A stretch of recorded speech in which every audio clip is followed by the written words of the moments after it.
We're about to deconstruct one of the most powerful and, frankly, invisible forces in human relationships, the hidden mechanics of scorekeeping. And I'm not talking about who paid for lunch last. No, this is about a deep neurological system of social debt and credit that's been wired into us for millennia. A system that, if someone knows what they're doing, can be completely reverse engineered to control you. And this quote, this just cuts right to the bone, doesn't it? We're not talking about obvious, heavy-handed control. This is way more sophisticated. It's a form of social influence that works almost invisibly because it uses your own sense of fairness, your own morality against you. It's like a gilded cage where the bars are forged from things that look an awful lot like kindness. You see, every single time someone does you a huge favor, your brain makes a little entry in this, let's call it a neurological ledger. Now, this isn't a flaw in your design. It's a feature. It's the engine behind what biologists call reciprocal altruism. That deep, primal, I'll scratch your back if you scratch mine instinct that let our ancestors cooperate to survive. An unpaid debt feels dangerous, right? It feels like a threat to our standing in the tribe. And that feeling, that's the vulnerability.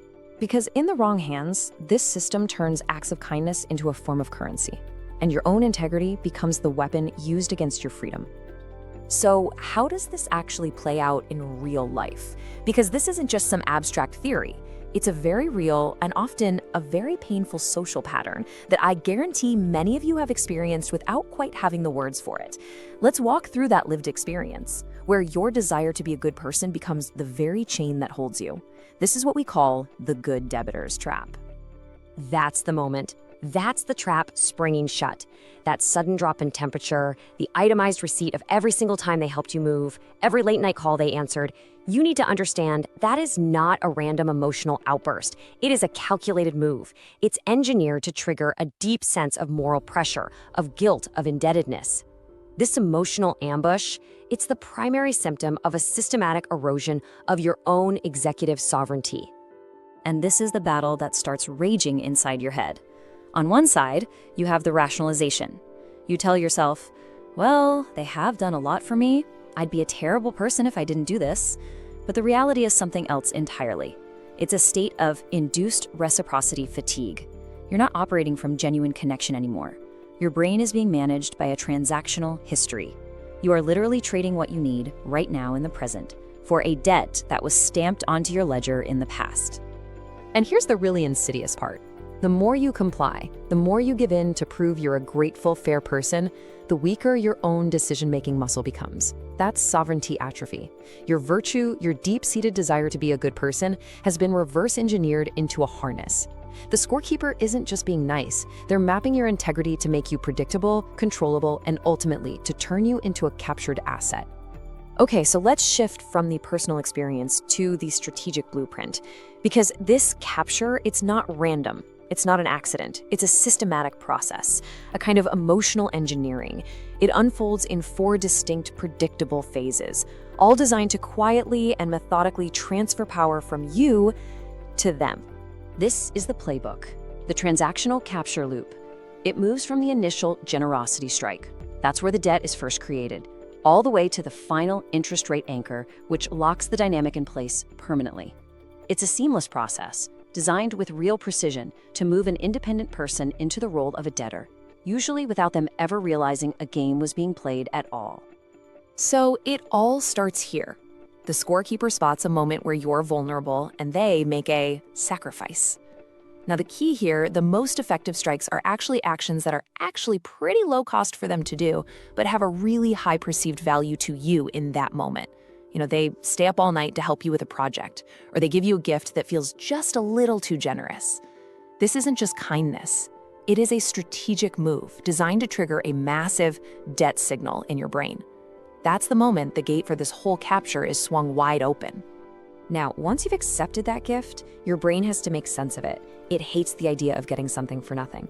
So you rationalize. You start telling yourself a story. Wow, this person is my rock, or I'm so incredibly lucky to have them. And this story creates a powerful state of what we call dopaminergic bonding. It feels good. That feeling of alignment gives you a biological hit of relief. It replaces the tension of going it alone with the comfort of being supported. You're basically cementing the emotional foundation for everything that's about to happen next. And believe me, they will return to collect. It is never a question of if, it's a question of when. And this is where the trap closes. This is where the entire power dynamic is designed to pivot. And they don't come asking for something small. No, they ask for a real concession, something that pushes your boundaries or goes directly against what you need. This is the moment of truth. And here's that internal conflict in real time. Your reciprocity alarm starts blaring. That's your gut telling you the price of this new request is way too high. But it is immediately drowned out by your fairness radar. And this part of your brain is like an ancient enforcer, and it is screaming that if you refuse, you are a cheater, an ungrateful person. And for our tribal brains, the expected pain of that social label, of that moral fracture, feels way, way worse than the pain of just giving in. This internal battle is the whole leverage point. It forces you to act against your own best interests just to stay consistent with the debt you feel you owe. So after you make that first big concession, the dynamic is set. It creates what we call an interest rate anchor. The scorekeeper is now the permanent beneficiary of your integrity. They've established this monopoly where you basically stop consulting your own boundaries and you start looking to them for approval, for them to tell you when you've done enough. The relationship has fundamentally shifted. It's no longer about mutual affection. It's now about successive extraction. You are the debtor, they are the lender, and they are managing your emotional reality. So why? Why is this system so devastatingly effective? Why does it work even on really smart, independent people? Well, the answer isn't about some personal weakness. It's about our shared, deep-seated social programming. It exploits a fundamental feature of how our brains are wired to cooperate. This system presents you with a brutal choice. Option A, suffer the concession, give up a piece of your autonomy, or option B, suffer the moral fracture and be seen by them and by yourself as a cheater. For most of us, that fear of internal disgust, of the social anxiety tied to that label, is just way more powerful. Our brain is hardwired to believe that the cost of being exiled from the tribe is the highest price you can possibly pay. I mean, look at this. This is a stark reality, and it's backed by psychological research. It is a documented feature of how we work. We are pre-programmed to avoid that cheater label at almost any cost. A manipulator doesn't have to invent this logic. They just have to see it and use it. With every sacrifice they make, they're just increasing your investment in the relationship while systematically chipping away at your freedom. So to deal with this horrible imbalance, we start telling ourselves stories. We engage in cognitive dissonance. We frame our compliance as a virtue. We say things like, I'm just being a good person, or this is what friends do, or I'm just paying them back. It's an easier story to swallow than the truth, which is that we are being managed by a biological need for reciprocity. And this self-deception, that's the fuel that lets the extraction continue, sometimes for years. Okay, we've laid out the architecture of the trap, piece by piece. Now we pivot. Let's move from analysis to action.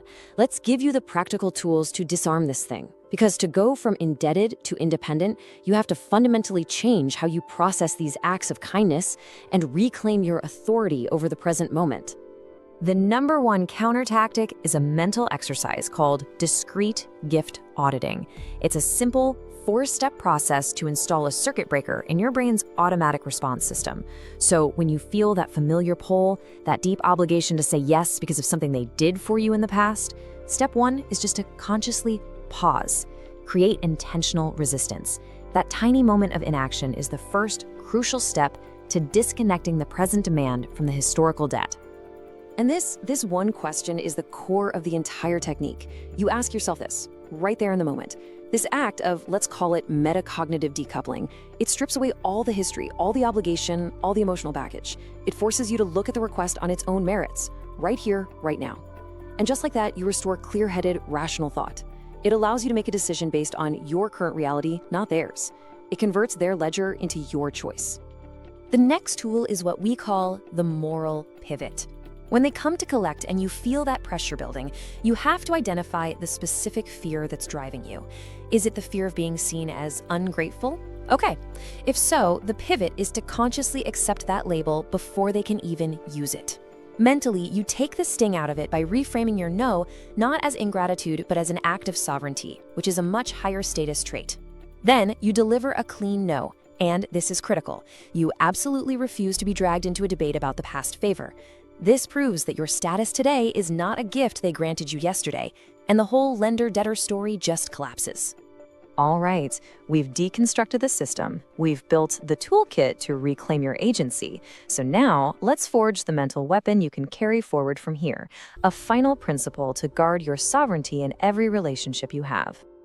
Remember this, the very act of keeping a running tally is an act of claiming ownership over someone else's future decisions. Real power in a healthy relationship isn't about getting to a perfect 50-50 split of favors. It's not about being equitable inside these transactional games. It's about being sovereign. It's about having the authority to make decisions based on your present reality, not some debt from your past. And ultimately, just remember this. Your awareness is the one weapon that collapses this entire system of captured integrity. Understanding the game, understanding the biological mechanics of it all, that's the key to having real authority in your own life. So stop servicing the ledger. Stop letting past favors put a lien on your present decisions. Own your own future.